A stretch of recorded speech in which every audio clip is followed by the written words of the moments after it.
अस्सलाम वालेकुम। सो ये वीडियो का मकसद होगा शिपमेंट्स और कैसे हम शिपिंग लेबल बनाएंगे, एफपीए शिपिंग लेबल अमेज़ॉन पे कैसे बनाएंगे और अपने सप्लायर को जो हमें शिपिंग लेबल देना होगा वो सारी चीज़ें हम इसमें डिस्कस करेंगे। तो जो स्क्रीन मेरे सामने इस वक्त नज़र आ रही है आपको वो है इन्वेंटरी डैशबोर्ड या इन्वेंटरी प्लानिंग भी कहते हैं इसे। ये इन्वेंटरी पेज में इन्वेंटरी प्लानिंग से आपको मिलता है।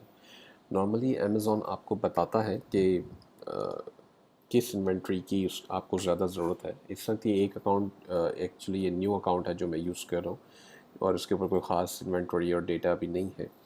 तो अमेज़ॉन यहाँ पे आपको बताएगा कि जी कितनी रिकमेंडेड इन्वेंट्री है या स्टॉक्स हैं, स्टॉक यूनिट्स हैं जो आपको मंगवाने चाहिए, अमेज़ॉन में भेजने चाहिए। और ये सारी इन्फॉर्मेशन आपको इस स्क्रीन के ऊपर नज़र आ रही है। जैसे ये बताता है कि इसकी यूज़ टू रीस्टॉक टुडे। अब ज़ीरो कह रहा है, इसका मतलब इसके पास अभी डिटेल्स है, क्योंकि नया अकाउंट है इसलिए इतना ज़्यादा डाटा भी इसके पास नहीं है अभी।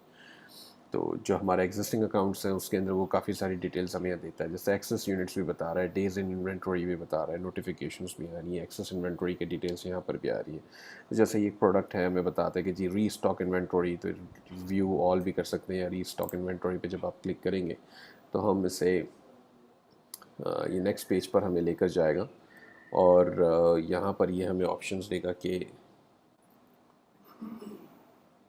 ये डिटेल्स अभी फ़िलहाल हमें इसको डालने की ज़रूरत नहीं है। सप्लायर लीड टाइम जो है वो 4 वीक्स नहीं है, वैसे एक हफ़्ता भी बहुत है।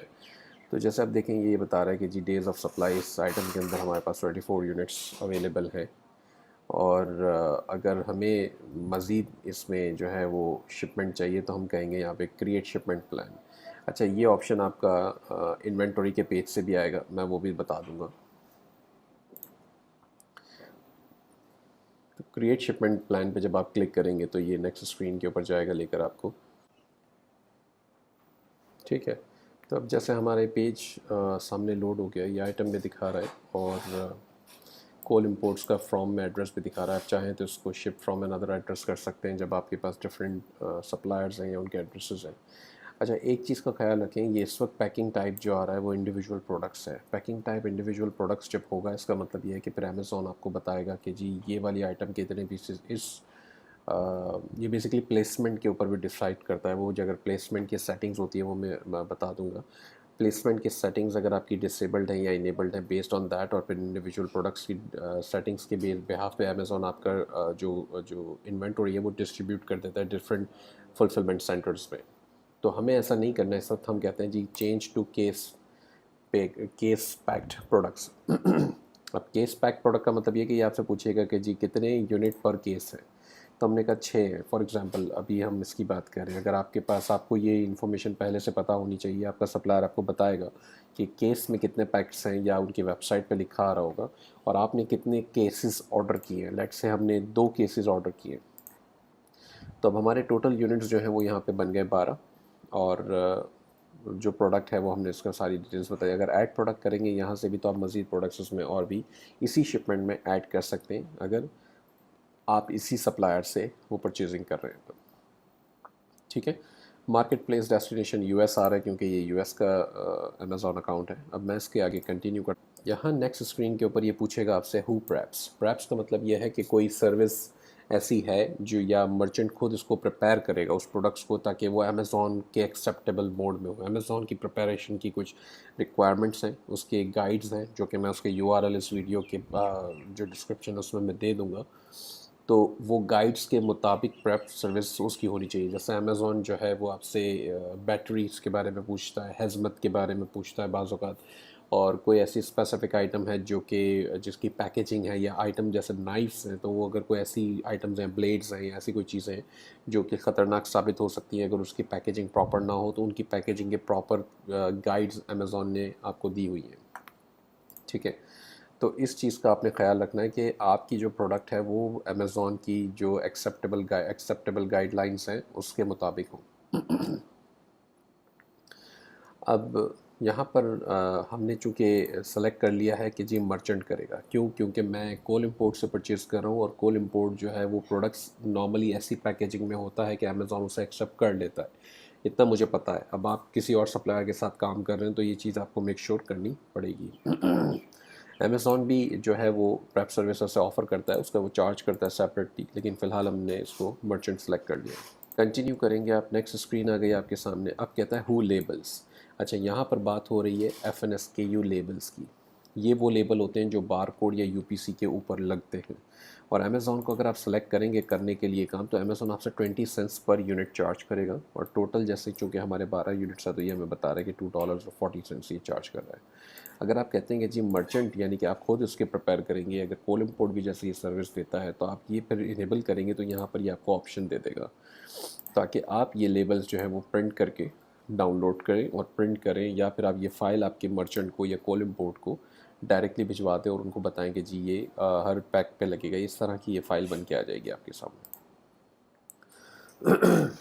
ठीक है, तो फ़िलहाल के लिए मैं अमेज़ॉन ही रखता हूँ, क्योंकि कोल इम्पोर्ट एक्चुअली मुझसे 25 सेंट्स चार्ज करेगा, और यहाँ पे ये मुझसे 20 सेंट्स चार्ज कर रहा है। अमेज़ॉन खुद ही FNSKU लेबल लगा देगा, तो मुझे ज़रूरत नहीं है कि मैं कोल इम्पोर्ट से करवाऊँ।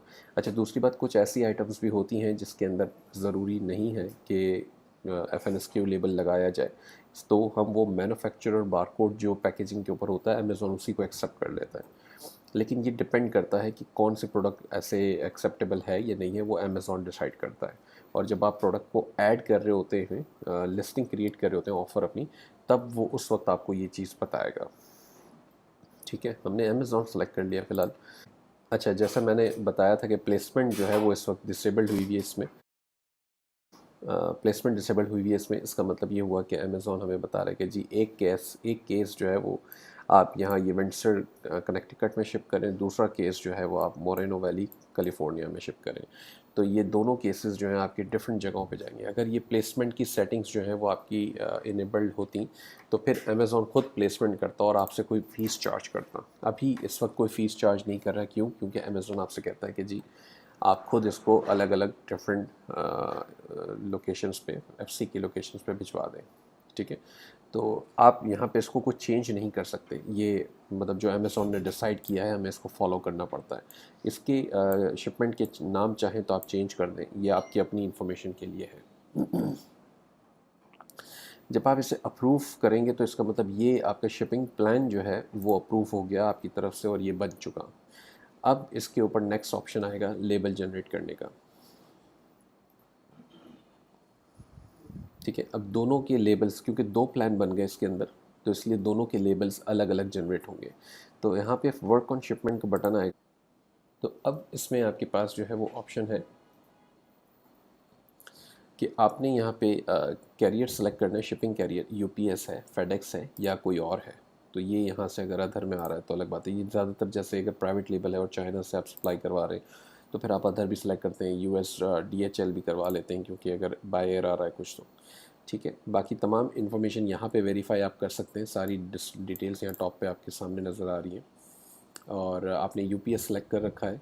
मैं इस वक्त इंफॉर्मेशन जो है वो कहता हूँ जी एवरीथिंग इन वन बॉक्स, क्योंकि एक केस एक बॉक्स में जा रहा है ना, तो अभी हमने वन यहाँ पे वन रखा है। अब ये कहता है जी क्वांटिटी 6 है, बॉक्स का वेट क्या होगा? ये वेट आपको आपका सप्लायर देगा। अभी मैं टेम्प्रेरी एग्जांपल के तौर पे 3 पाउंड्स डाल देता हूँ। 6 पीसेस हैं तो मैं एज्यूम करता हूँ कि 500 हाफ पाउंड का जो है वो एक पीस होगा। ठीक है, अच्छा पैकेजिंग, ये डिमेंशंस ये भी आपको आपका सप्लायर देगा। नॉर्मली कोल इम्पोर्ट की वेबसाइट पे प्रोडक्ट के डिटेल पेज पे ये तमाम चीज़ें वैसे ही लिखी हुई आ रही होती हैं पहले से, तो आपने डायरेक्टली वहाँ से देखनी है और यहाँ पे इनपुट कर देंगी। तो मैं अभी फ़िलहाल ये भी जो है वो एग्जांपल के तौर पर डाल रहा हूँ। ये कोई फ़िक्स वो चीज़ें नहीं है, जो आपका सप्लायर बताएगा ये तो वही होगा। तो हम इसे कंफर्म करते हैं। जब आप इसे कंफर्म करते हैं तो ये इसने यहाँ पे शिपिंग चार्जेस अब आपने को बता दें, तो आप यहाँ पे क्लिक करेंगे कैलकुलेट पे। ठीक है, तो जब आप कैलकुलेट पे क्लिक करेंगे तो ये आपको बताएगा जी $5.95 जो है ये चार्ज करेगा बाय UPS।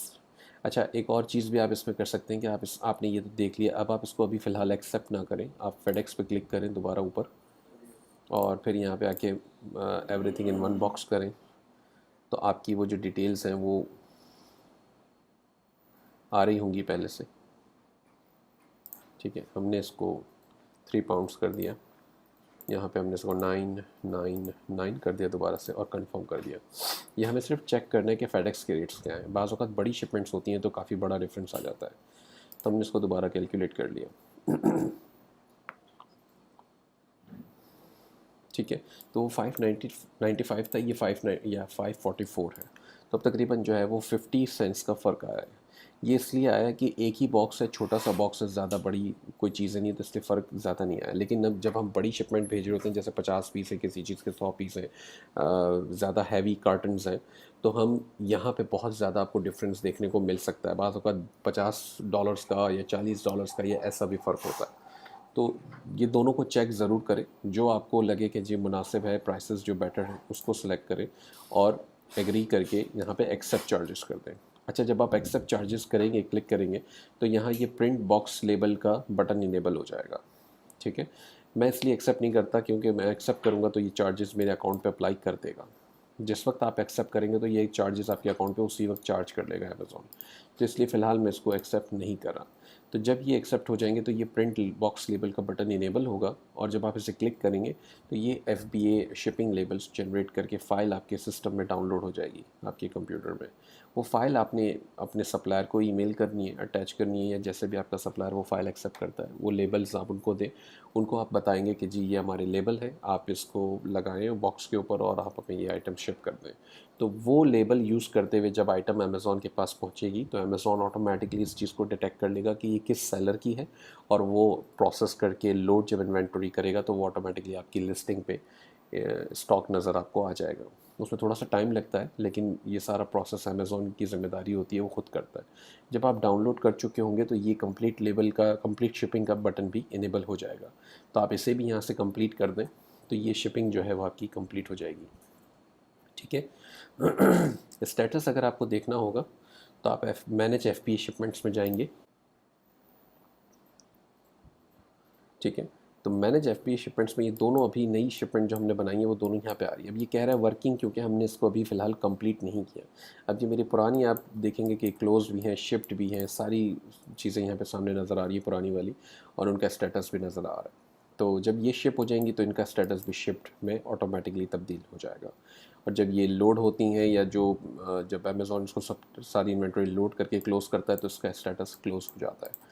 तो ये पूरा एक प्रोसेस है शिपिंग लेबल्स जनरेट करने का, या शिपमेंट प्लान बनाने का अमेज़ॉन पे, और उसके बाद शिपिंग लेबल जनरेट करके अपने सप्लायर को भेजने का। Thank you.